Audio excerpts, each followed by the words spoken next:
We are Steve and Jill. Together, we've been buying and reselling land since the 90s. Our data-centric approach leaves our buyers asking, how can you sell it so cheap? Here on the Land Academy Show, We answer that and more. I'm Stephen Jack Butala. And I'm Jill DeWit. This is the Land Academy Show. This is episode number 2161. Today, Jill and I, well, really Jill, is going to talk about the number one mistake investors make when handling seller calls. You know what? It's only changed. Guess. Yeah. It's changed. Do you remember what it was? No, I don't remember anything that you say in Oh, general. stop it. Well, that makes two of us. Someday. Actually, that makes 200 of us. Our people are going to come to us and say, you know, you guys are down to your last 14 listeners. And most of them are related to you. Yeah. Your parents don't count. They've long stopped. Yeah. Doesn't matter. That's good. Okay. So there used to be one super obvious one that I would catch people doing all the time, which was not answering the phone. Yeah, that's what I think. So that's what I think my number one thing is. It used to be. Now it's changed. Now I have a better one because the climate has changed. So I have a new one for you. Let's save it, okay? Okay. Each day on the show, we answer a question from our Land Academy member Discord forum, take a deep dive into land-related topics by popular request. Okay, so Ross wrote, "Hi folks, I would appreciate some advice. Do you recommend taking all the calls yourself after mailer, or is it better to have potential sellers just call Pat Live or whatever, phone answering company that you recommend initially? I'm really trying to avoid those hate calls. Thank you in advance." So when you are new or you're going into a new market, if you can, I find it highly beneficial to be involved in the first wave. Get to know, how well it was received, how well your offers were, how well they, resonated with the real prices kind of thing, and maybe pick up on some nuggets about what's going on in the area. For example, my gosh, Rots, you are crazy. Do you know we just all in this town approved XYZ to move here and build such and such plant? You wouldn't know that. And you need to know that. That will come out. And that means you're gonna look at all these offers differently. Or I've had this happen too. Do you know this whole pocket that you hit? We are all specially zoned equestrian. You can't find it in this area. Maybe we're part of some fancy tennis ranch. I don't know. There could be some little special thing going on that these sellers will let you know. And then it's so beneficial because now I go, oh, shoot. I'm going to look at this differently. Maybe I will change my offer price, based on what you told me, because it is more valuable, just period. So you think answering the phone is part of the education process? I do. Okay. Especially because that's why it's good to learn initially, just what it's like. And then also, like I said, a new area, it really does help going into it. Now, this is only, Ross, if you really are able to do it. If you really aren't able to do it, maybe you work in a hospital. It's not like you can walk around and just answer the phone. You can't excuse yourself and say, I got to take this call. Something like that. Then I would definitely get some kind of a service to answer the calls and get, someone professional. I have a lot of stories of people trying to bring in family members just for this exact purpose. And more than 75% of the time they go, God, my aunt didn't know how to understand these deals. My mom got beat up. You don't want to do that to them too. If it's a partner that's in the business with you, like they're pushing it forward too, that's a different story. But thank you. I don't know. There's no way I can add to this, but I do have some questions for you. Sure. And they're somewhat personal in nature. Ready. Because I personally don't like to talk on the phone. It's probably beyond that. I loathe it.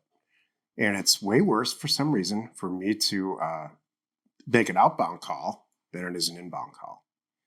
For example, Jill and I were just on the phone with the receptionist or the IT person for our tax accountant. And Jill was having a tech problem getting into their system, which got resolved. So she dialed the phone, put it on speaker. We were both there because we do all of our tax return stuff, obviously, together. And she said, "Hi, this is Jill." And then Jill talked for about, 30 seconds. And the tech person / assistant's response was, "What?" And so I would like you to have some advice for listeners and me. Mm-hmm. I can't stand the initial part of talking to somebody on the phone on an outbound, because it takes so much time and energy for me to describe why I'm calling. And they're so uninterested, whoever I'm calling, and then eventually it's always fine. Not always, but most of the time it rectifies itself. "Oh, you mean you need to do this?" And it not even be the way that I'm presenting it. They're just doing something else or not interested in answering the phone. This has been this way my entire life. I have a lot to say about this. Yes, please. Thank you. Well, I have a lot to say, but I can sum it up in this. Did you, Jack, or did you not take phone calls once upon a time in this business? I had your job for decades. There we go.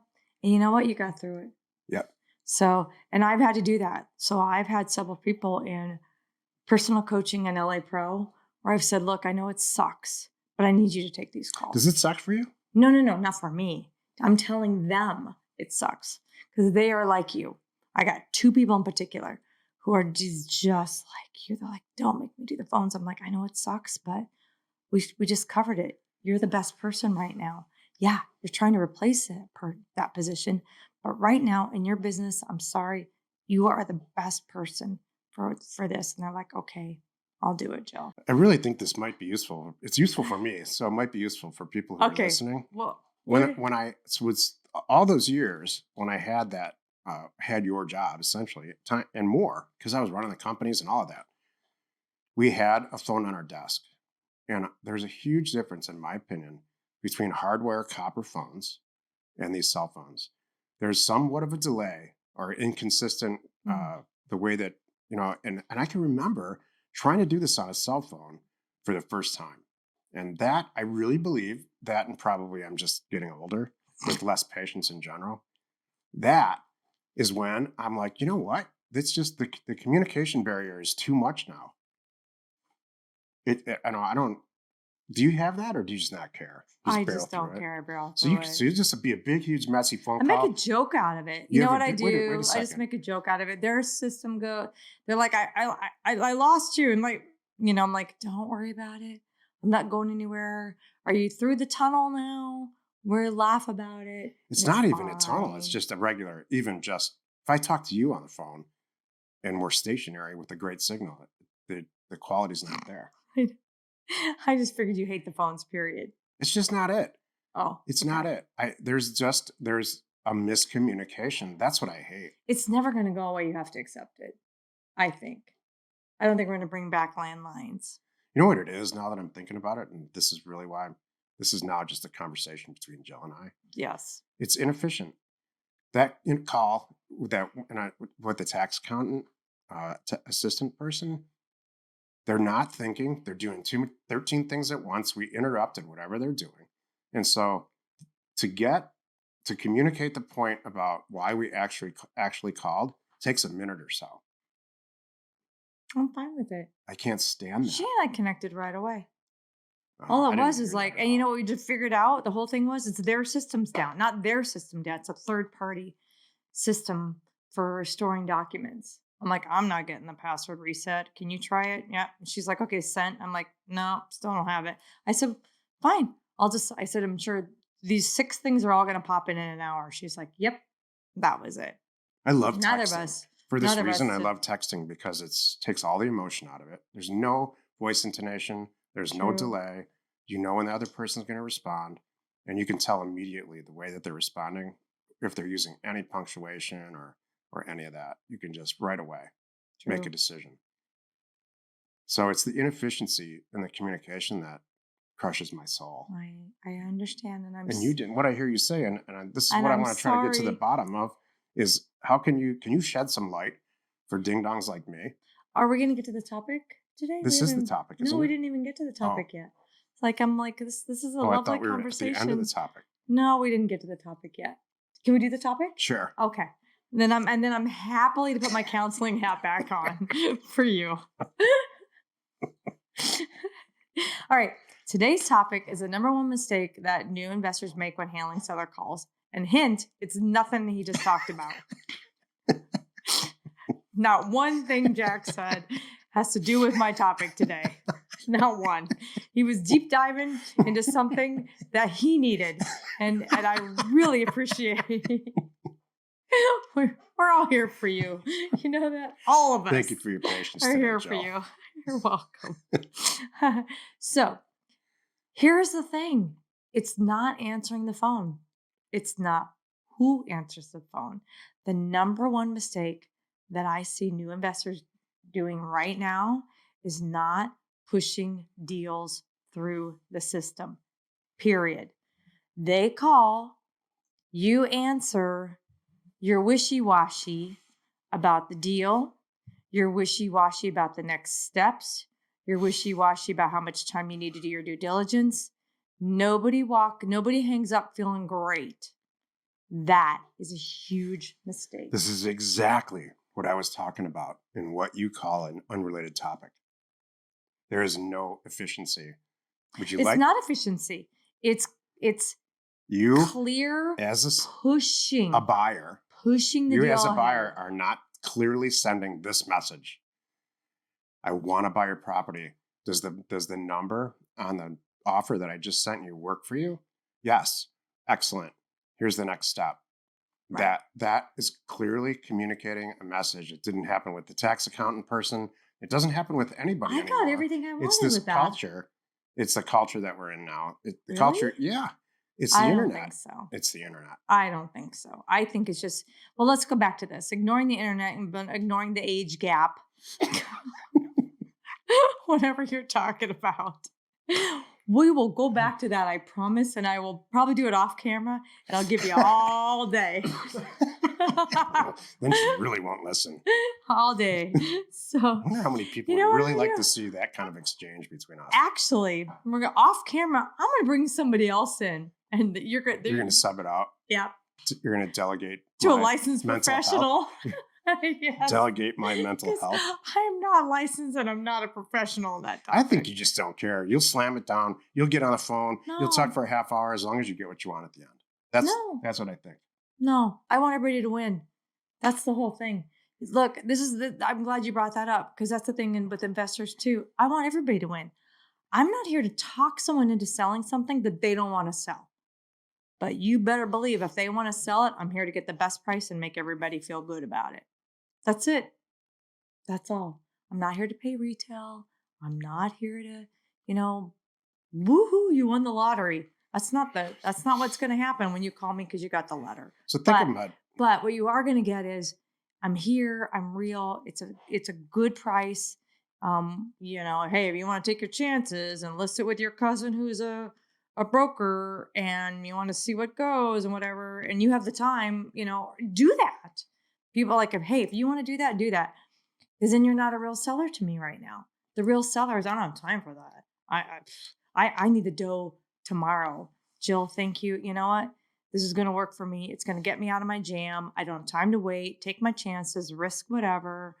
I'm not trying to maximize profit here. I'm trying to solve a problem. And you're doing that for me right now. And, the last 3 calls, you opened escrow. We got this done. We're pushing it through.